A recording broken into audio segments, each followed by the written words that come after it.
Сәлем достар, қалайсыздар? Біз мына бүгін құрт салайын деп жатырмыз. Құртты баклажкеге саламыз. Бұны мамам торғайдан ауылдан беріп жүрген ғой маған, өзім мамам. Соны неге салайын деп жатырмыз. Сіздер алдымен біздің каналымызға тіркеліп кетіңіздер, лайк басып, комментарий жазып отырыңыздар. Осындай күнделікті өмірдегі видеолар салған қарайсыздар ма, қызық па? Сіздерге жазып отырыңыздар комментарийға. Ал біз құрт сала берейік.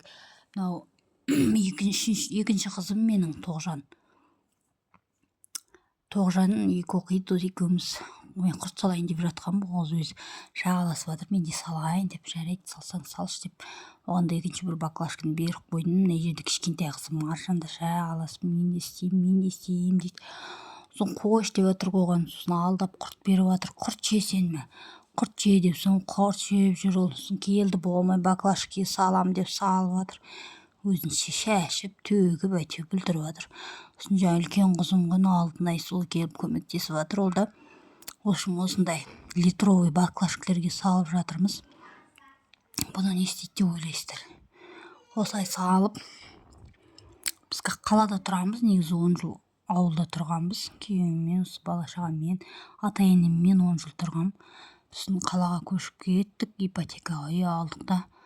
Енді бірамнан өз мамам беріп жүрген ғой құртты.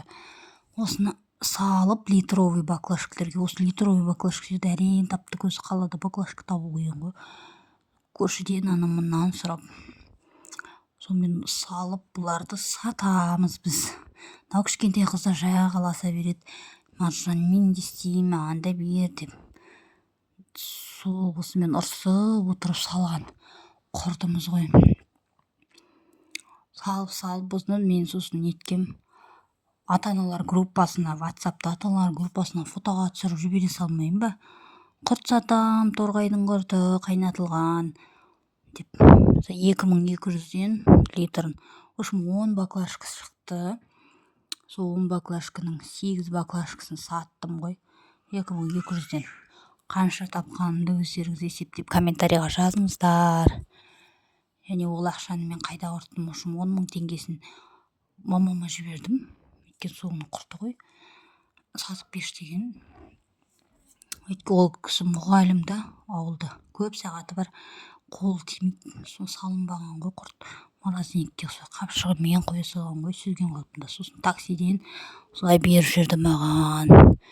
Өтсе баклажкеге салып сатып жүрші деп. Соны сатып, баклажкілерге салып осыған бар ғой.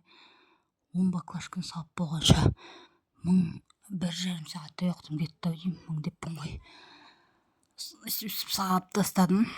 Тез қыздармен бәріміз салып саттық та, сосын қайтадан ана түп жағына тұз салынбады ғой, соған қайтадан тұз салып араластырып бетін жауып қойдым. Өйткені кішкене қалып қойды.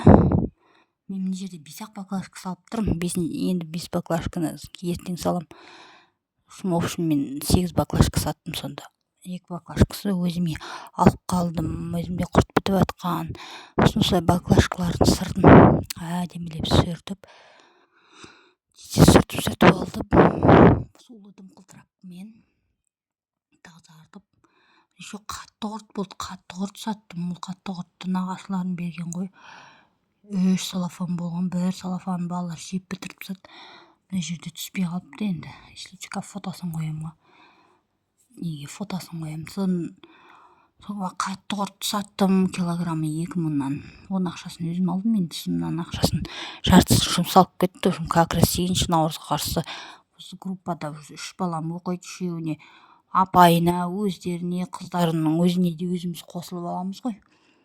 Сөйтіп соларға ақша 2000-нан, 2500-нан деп, оны садикке еще 4 балаға сөйтіп қосылғанда, сөйтіп ақша кетіп қалды соған. Сосын қалған. 10 000 теңге бүйтіп мамама жіберіп үлгердім қайта. Сосын күйеуім негізі КамАЗ жүргізеді.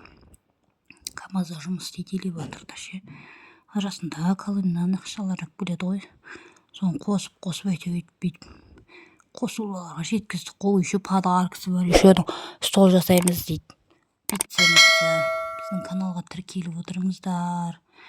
лайк басыңыздар, комментарий жазыңыздар. Сол өйстіп сонымен комментарийға жазыңыздар, қанша